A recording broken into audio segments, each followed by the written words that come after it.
بسم اللہ الرحمن الرحیم۔ السلام علیکم۔ اگر ہم اپنے ارد گرد نظر دوڑائیں تو ایسا لگتا ہے کہ 24 کروڑ دانشوروں کی قوم میں پھنسے ہوئے ہیں اور ان کو سب کچھ پتا ہے، جنہیں ہر مسئلے کی وجہ معلوم ہے۔ صحیح اور غلط کو دور سے دیکھ کر پہچاننا ان کی گھٹی میں شامل ہے۔ صحیح لیڈر کا انتخاب تو ان سے بہتر کر ہی کوئی نہیں سکتا۔ مگر سوال یہ پیدا ہوتا ہے کہ اگر یہ اتنے علمی، فکری اور فطین ہیں تو ہمارے مسائل کیوں نہیں حل ہوتے؟ کیوں ہم 70 سال سے گول دائرے کے اندر گھومے جا رہے ہیں؟ کہنے کو تو یہاں پہ ہر کوئی اپنے شعور کی اعلیٰ منزل سمجھتا ہے، لیکن دنیا منہ میں انگلیاں ڈال کر سوچ رہی ہے کہ کیا واقعی یہ شعور ہے یا جہالت؟ یہ کس کی منزل ہے؟ سوال یہ ہے کہ ہم حقائق کو مد نظر رکھ کر سوچتے ہیں یا پھر ہمارا شعور ذاتیات اور مفادات کا غلام ہے؟ ہماری پسند ناپسند کی بنیاد پہ تجزیہ حقیقت ہے یا گمراہی کی اعلیٰ منزل؟ کیا ہمارا معاشرہ ہر گزرتے دن کے ساتھ زوال کا شکار ہو رہا ہے؟ محبت، دانش، علم و فکر کی جگہ نفرت، بے حسی، اندھی تقلید اور تشدد نے کیوں لے لی ہے؟ مسئلہ یہ کہ جب ہمارے رہنما ہی رہزن بن جائیں اور اپنی ناکامیاں، کوتاہیاں اور حقائق کو رد کرتے ہوئے اقتدار کو ہی سب کچھ سمجھنا شروع ہو جائے، جو جمہور کو جمہوریت کی سیڑھی پہ چڑھانے کے بہانے خود آمریت کی گود میں بیٹھ جائیں یا آمر بن کے بیٹھ جائیں اور قوم کو مزید خوش فہمی، ذہنی عیاشی کے نشے میں مبتلا کر کے مقبولیت کا تاج اپنے سر پہ باندھ لیں، تو اس کا انجام کیا ہوگا؟ آپ کو تو اندازہ ہوگا کہ میں کس کی بات کر رہا ہوں۔ کون اس ملک میں شعور کے نام پہ جہالت بانٹ رہا ہے؟ کون غلامی کا تانا دے کر بد تہذیبی کا توق پہنا رہا ہے؟ جی ہاں، یہ ہے وہ جسے نااہلی کی بنا پہ جب گھر بھیجا گیا تو اپنے ہی رہنماؤں پہ چڑھ دوڑا۔ وہ ان پہ چڑھ دوڑا جنہوں نے اسے کھلاڑی سے سیاستدان بنایا۔ مقبولیت کے نشے میں اتنا دھت ہو گیا کہ اس نے ہر ایک جائز ناجائز اسٹریٹجی کا استعمال کیا۔ سونے پہ سہاگا یہ ہے کہ مذہب کا پتہ ہو یا نہ پتہ ہو، اسے ریاست مدینہ کا سب سے زیادہ پتہ ہے، اسے مغرب کا سب سے زیادہ پتہ ہے اور اسے پاکستان کے 12 موسموں کا بھی سب سے زیادہ پتہ ہے۔ جاپان اور جرمنی ہمسائیں ہیں، یہ راز صرف اسی کو پتا تھا، مگر تاریخ، تحقیق اور حقائق سے اس کا لینا دینا کچھ بھی نہیں ہے۔ آج وہ معاشرے میں انفرادی سطح سے لے کر اجتماعی سطح تک ہر پہلو میں جہالت بانٹ رہا ہے۔ اس کی اس جہالت، جسے اس کے چاہنے والے شعور کہتے ہیں، وہ سب بے فائدہ کی بحثوں اور کاموں میں مشغول نظر آتے ہیں۔ بغیر علمی تحقیق اور دلیل کے ہر چوراہے پر آپ کو درجنوں کے حساب سے ایسے ارسطو مل جائیں گے جو ملکی مسائل کا حل اپنی جیب میں رکھ کر پھرتے ہیں، مگر مسئلہ یہ ہے کہ ان کے پاس علم تو ہے پر غلط۔ جہالت کا جو مریض ہوتا ہے وہ کبھی اپنے آپ کو مریض سمجھتا ہی نہیں اور اسی خوش فہمی میں مبتلا رہتا ہے کہ وہی حق اور سچ پر ہے، کیونکہ بیماری کا علاج تو ہو سکتا ہے، جہالت کا نہیں۔ اب سوال یہ پیدا ہوتا ہے کہ کیا واقعی وہ حق اور سچ پر ہے؟ تو اصل میں مسیحا پرستی نے ہمارے نوجوانوں کو علم اور عقل سے محروم کر چکی، علم اور عقل سے محروم کر دیا ہے۔ کہتے ہیں کہ زمین کے پھٹنے سے زمین زرخیز ہوتی ہے، مگر یہاں جہالت نے شعور کو ہی خطرے میں ڈال دیا اور ہمارے یہاں فرسٹریشن بڑھانے کے ذرائع اتنے زیادہ ہیں کہ ان کا شمار ہی نہیں۔ ہمارا کلچر بیمار ہو گیا۔ اس کا ثبوت یہ ہے کہ اس فرسٹریشن نے جہاں جوان نسل کو بے راہ روی پہ مبتلا کیا یا مجبور کیا، وہیں وہ اسلامی ثقافت اور تہذیب کو بھی پس پش ڈال چکے ہیں۔ اور تاریخ گواہ ہے کہ جو قوم اپنی سمت کھو دیتی ہے وہ زوال کی ایسی کھائی میں گر جاتی ہے جہاں سے نکلنا ممکن ہی نہیں۔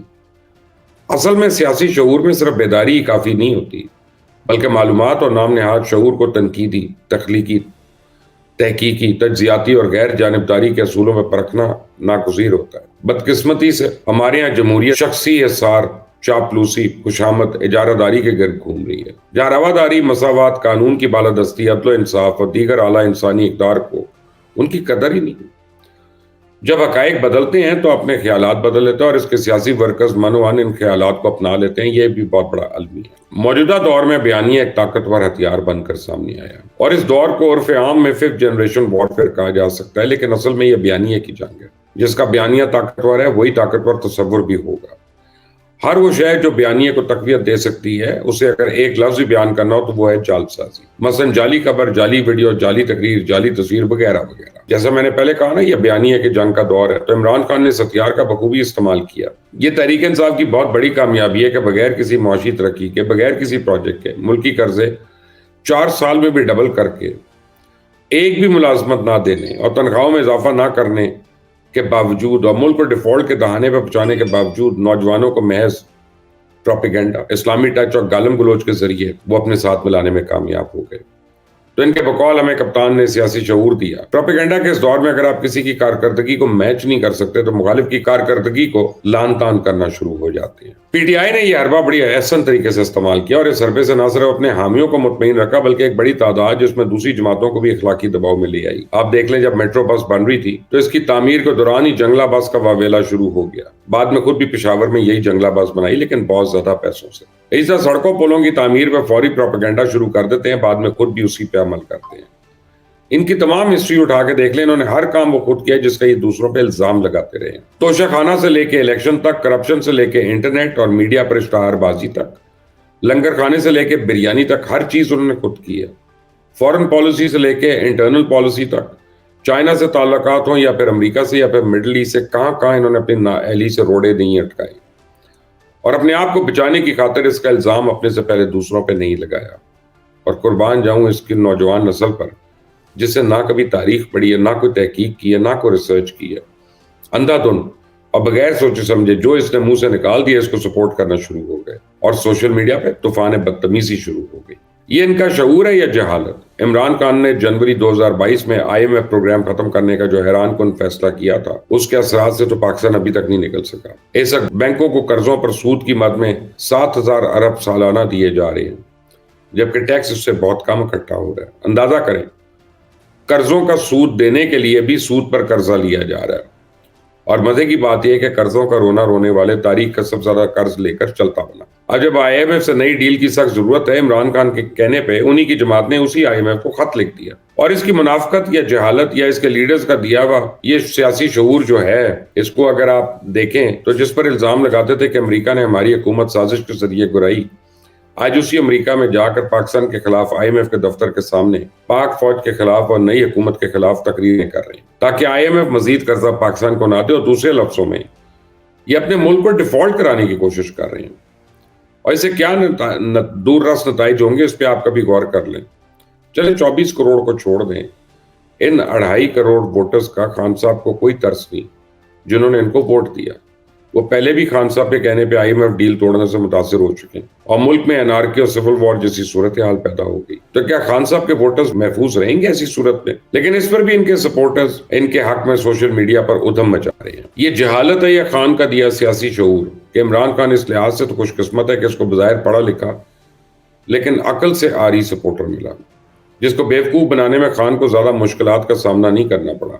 حالانکہ ایک عام سمجھدار انسان بھی عمران خان کی حکومت کی کارکردگی کو جانتا ہے، لیکن اس وقت چونکہ فرقہ عمرانیہ ایک عقیدے کی شکل اختیار کر چکا ہے جہاں سوچنے سمجھنے کی صلاحیت جو اس کو سلب کر دیا جاتا ہے، تو عمران خان کو سپورٹ کرنے والے بظاہر تو تعلیمی ڈگریز رکھتے ہیں لیکن ان کا مطالعہ اور تحقیق صفر ہے۔ کولو کے بیل کی طرح آنکھیں بند کر کے عمران خان جو کہتا ہے اس کو مانتے جاتے ہیں، سوائے ضد کے۔ PTI کی سیاست نے اس ملک کو کچھ اور نہیں دیا، اور جب کوئی دلیل نہیں بچتی تو کہتے ہیں خان ہماری ضد ہے، بھائی ضد ہے، تو بھائی اس کو گھر لے جاؤ اپنے۔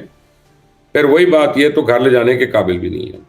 اگر کوئی شک ہے تو خاور مانیکا سے پوچھ لیں جا کے، وہ لے گیا تھا نا اپنے گھر، اس وقت گھر والی بھاگ گئی۔ معیشت کا جنازہ نکال کے سارے گناہ اور گند دوسری جماعتوں پہ لاد دیا۔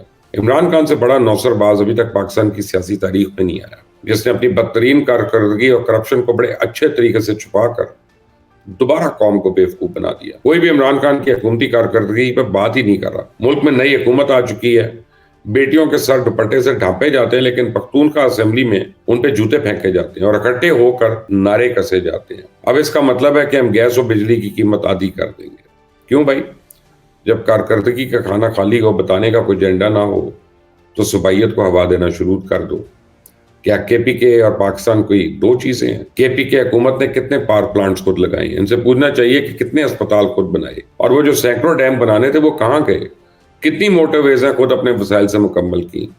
جب کوئی آفت یا افتاد پڑے تو وفاق امدادی رقم جاری نہیں کرتا۔ NFC ایوارڈ کے تحت وفاق سے مزید رقم نہیں ملے گی، جتنی ہے اتنی ہی ملنی ہے۔ 10 سال سے KPK میں جو بدتمیزی اور جہالت دیکھی جا رہی ہے وہ اللہ ہی جانتا ہے، اس لیے کہ وہاں PTI کی سپورٹ بھی زیادہ ہے۔ اسی جماعت کی طرف سے ملک کے بننے والے صدر جو کہ اب سابقہ ہو چکے ہیں، قومی اسمبلی کا اجلاس نہ بلانے کی اصل وجہ یہ بتاتے ہیں کہ اسمبلی میں ریزرو سیٹس کا فیصلہ نہیں ہوا تو اسمبلی نامکمل ہے، لیکن ٹھیک اسی وقت یہی لوگ KPK کی اسمبلی کا اجلاس بلانے کو غیر آئینی نہیں کہہ رہے اور وہاں اپنی حکومت بنانے کے لیے جوک در جوک پہنچ گئے۔ کیا یہ منافقت یا دوسرے لفظوں میں ان کے سیاسی شعور جس میں سب جاہل ہیں اسی کو اعلیٰ مثال نہیں ہے. ان کے سابقہ دور میں کرپشن کے نت نئے طریقے دریافت کیے گئے، ایک ایک طریقے سے ان کی جیبیں بھی بھری اور ووٹ بھی. یہ تو بھلا اور رینجرز کا جنہوں نے اس کو ویل چیئر سے پکڑ کر کھڑا کر دیا اور چلنے پہ مجبور کر دیا، ورنہ یہ ابھی تک ویل چیئر پہ ہونا تھا. اس نے جو بنی گالا میں ویل چیئر پہ بیٹھ کے نکلتا تھا، جیل جاتے ہی ورزش کی مشینیں ماننے لگا. دیکھیں وہاں پہ ویل چیئر تھا، ٹانگ کی تکلیف تھی، جیسے ہی جیل گیا دوسرے دن ایکسرسائز کی مشینز مانگ لی. مگر کس کو پرواہ ہے؟ اس کے جھوٹ کے آگے تو 7 خون بھی معاف ہے، کیونکہ خان تو جہالت کی ضد ہے نا. اس کو دعا دینی چاہیے رینجرز کو جنہوں نے اس کو چلنے پھرنے کے قابل بنایا. اب یہ ڈیل مانگتا پھر رہا ہے، کہتا ہے اسٹیبلشمنٹ سے اس کی بات ہو جائے، جو چوریاں کی تھی ان پہ بات نہ ہو بلکہ ان کو بھول جاؤ. ہاں آئندہ چوری نہیں کروں گا، مجھے ایک موقع دے دو. لیکن جنہوں نے اس کو اقتدار کے ایوانوں میں لانچ کیا تھا، اس کے سوشل ہینڈلرز کو ڈیل کیا تھا، وہ 9 مئی کو نہیں بھولے ہیں اور بھولنا بھی نہیں چاہیے، کیونکہ یہ وطن عزیز کے اوپر حملہ تھا. اور آخر میں میرا یہ کھلا چیلنج، آج بھی اگر کوئی بندہ کسی ایک فیلڈ میں پی ٹی آئی کی کارکردگی دکھا دے 10 سال کے پی کے اور 4 سال وفاق میں، تو میں اس کو سلام کروں گا. نہیں تو بقول شاعر، جہالت بے حسی تماشا، یہ درندگی کی انتہا لکھوں، اے حیوان سے بدتر لوگوں، شعور کا فقدان لکھوں. اللہ حافظ.